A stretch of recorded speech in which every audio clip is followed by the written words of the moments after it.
Hola, bienvenidos a Enfermeguía. Mi nombre es François Méndez Rodríguez, soy licenciado en enfermería y maestro en enfermería. El día de hoy vamos a realizar este video sobre los 5 tips para elegir tu tema de investigación. Es muy normal verse un poco abrumado cuando tenemos la intención de generar un proceso de investigación o de que esto sea un requisito en la escuela o de que esto sea un requisito para algún tipo de posgrado y demás, pero hay 5 tips que quisiera poderles compartir que creo que van a ser de gran utilidad para poder sacar el tema de investigación adelante. El tip número 1, la elección del tema de investigación es lo más difícil. No puedo decirte qué tema de investigación es el que tú tienes que elegir, porque eso depende específicamente de tus propias características, de la viabilidad de la investigación, es decir, ¿es posible realizar este estudio? No, no puedo realizar este estudio, requiero de una infraestructura mucho más grande, requiero de una inversión mucho más grande, la cual no poseo en este momento, estoy financiado, no estoy financiado para poder hacer el estudio.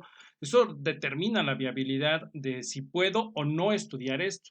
Podemos tener grandes ideas para estudiar, puedo pensar en grandes temas para poder identificar.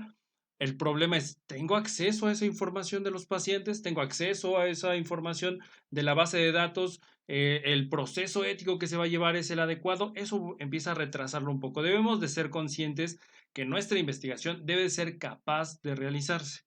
En cuanto a los recursos, evidentemente saber si la cantidad de recursos que tengo, tanto financieros como de disponibilidad de tiempo, de recursos materiales y de el acceso a la información, son los apropiados para poder hacer esta investigación. Entonces, tenemos que pensar en ello antes de poder brincar a los siguientes pasos. No es el más importante y el más crítico, porque de ahí nacen la mayoría de situaciones que nos van trabando el proceso de investigación.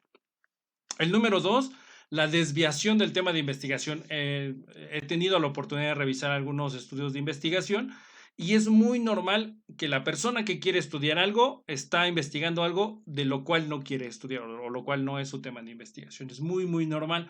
Y esto es porque la información que está disponible no se adapta a la necesidad del investigador. Les pongo algunos ejemplos que hemos tenido oportunidad de revisar. Nos quieren, por ejemplo, hablar sobre la compatibilidad o sobre el apego al tratamiento de los pacientes con enfermedades renales crónicas, ¿no? Y empiezan a hablarnos sobre la diálisis, sobre la hemodiálisis, sobre el trasplante, los beneficios, los tratamientos, etcétera. Y entonces les digo, bueno, a ver, ¿tu estudio es sobre diálisis, hemodiálisis, trasplante o sobre el apego al tratamiento de los pacientes? Porque entonces está el desvío, porque tú pones renal en el buscador y te van a aparecer infinidad de condiciones. Le pones apego al tratamiento y va a tomar la palabra tratamiento y te va a arrojar tratamientos. Es decir, esto es muy bonito, esto está muy bien y lo voy a empezar a estudiar y cuando volteas a ver tu proceso de investigación ya no es lo que quieres investigar. Por ejemplo, estuvimos revisando algún estudio en donde se hablaba sobre la lactancia materna, sobre la compatibilidad de la madre o hasta qué momento mantenía la lactancia materna, pero hablábamos demasiado sobre la leche materna. A ver, eso es otro tema de investigación. Lo que tú quieres estudiar es por qué las mamás dejan de hacer o de otorgar lactancia materna o en qué periodo se lleva a cabo. ¿Qué les sugiero para este punto? Anota en una hoja que no se mueva, que no se pase en otro lugar, que lo pongas en la pantalla de tu computadora, que lo tengas en una libreta, en un lugar totalmente fijo, tu tema de investigación. ¿Qué quieres investigar? Y cuando hagas la recopilación de la información, veas la información, veas el artículo que estás revisando, el libro, etcétera, y voltees a ver y regresa a ver tu tema de investigación. Si coincide, continúa. Si no, deséchalo. O sea, ya no le des más vueltas porque no te va a servir, no es lo que estás buscando. Ese es uno muy bueno. Vamos al tip número 3 y 4. Aquí los tenemos un poquito cerca. ¿Cómo trabajar la introducción de los temas de investigación?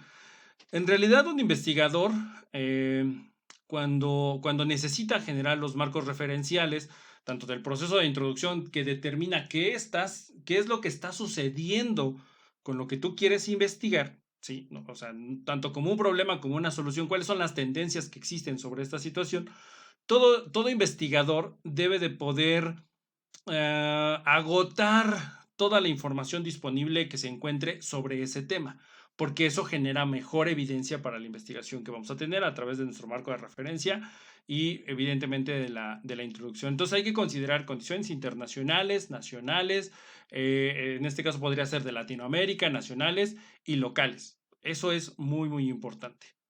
El siguiente es el planteamiento del problema. ¿Sí? Ese es la otra situación.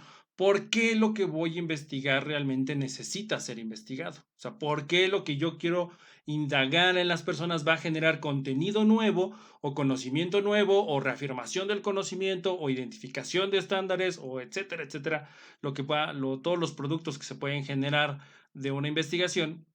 ¿Por qué son importantes? O sea, ¿qué es lo que genera esto y por qué esto es un problema? Y entonces ahí donde radican las condiciones. El planteamiento del problema, debemos de utilizar datos estadísticos duros, nacionales, mundiales, estatales, pero son datos duros. Muy, muy importante que nosotros mantengamos los datos duros. ¿Sí? Ahí el 80% de las personas sufre de esta patología o padece o tiene esta morbilidad, lo cual aumenta las posibilidades de aparición de una enfermedad, etcétera, etcétera. Eso es el planteamiento del problema, saber por qué es importante estudiarlo, cuál es el problema que está generando y por qué necesitamos poder generar esto. Y como número 5, el último tip, que es el primero que deberíamos estar revisando, pero es el último que queremos revisar, es el instrumento de medición con el cual vamos nosotros a validar nuestra investigación.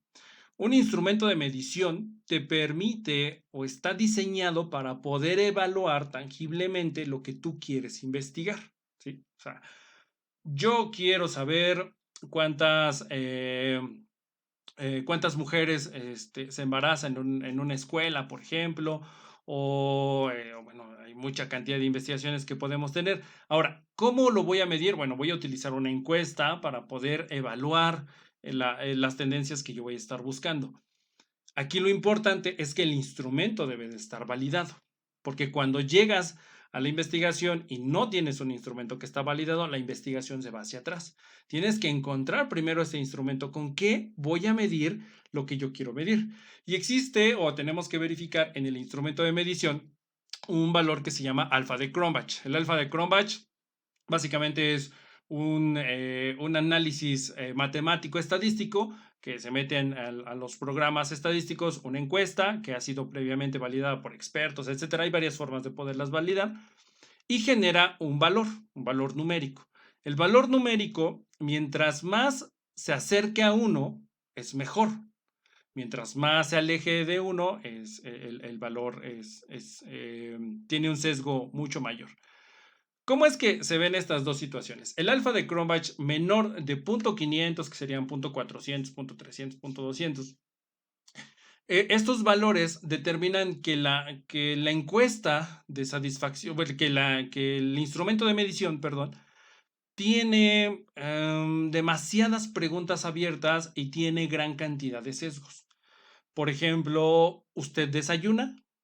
Bueno, pero tendríamos que pensar en qué es un desayuno para todas las personas. A lo mejor es una coca y un cigarro, a lo mejor no, tiene que ser fruta, tienen que ser 3 platillos para poder desayunar, a lo mejor es un pan mientras me voy al trabajo, es un pan mientras me voy a la escuela. Entonces, ¿qué es para mí un desayuno? Y entonces eso crea el sesgo, porque para el investigador tiene su propio marco de referencia. Yo sé que el desayuno tiene que ser al menos una infusión más un alimento sólido y con eso yo lo considero un desayuno. Pero para alguien más no necesariamente tiene que ser así. Entonces, eso crea el sesgo y eso permite que la información se vaya hacia muchos lugares y no podemos evaluar lo que quiero evaluar realmente.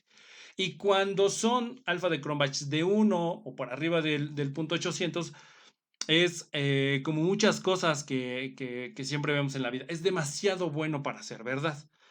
Crea ahora sesgos porque es demasiado simple y la tendencia es a contestar lo que quieren contestar, ¿no? Es, por ejemplo, si yo preguntara, ¿usted se baña? ¿Sí o no?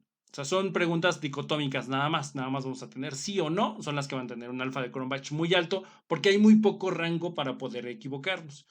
Entonces va a tener sí o no, ¿usted se baña? Sí o no. Ah, bueno, pues voy a decir que sí, porque pues cómo van a pensar que no me baño.